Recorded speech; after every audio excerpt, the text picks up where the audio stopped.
Lubi Balluku dhe Edi Rama kanë mobilizuar grupe të tëra me të cilat shkatrojnë, falsifikojnë, manipulojnë dokumenta si në digasteret dhe agjensit në varësi të Lubis, ashtu dhe në akshin e familjes Rama.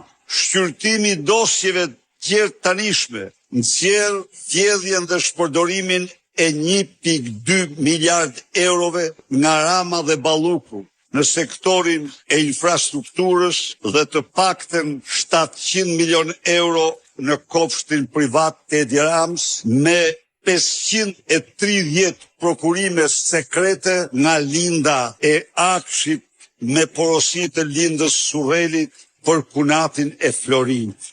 Nuk fshihen ato, sepse janë 800 transakcione sa për asnjë shqiptar tjetër në historinë e Thesarit brenda një viti për Armand Frango. Dielli me shosh nuk mbulohet.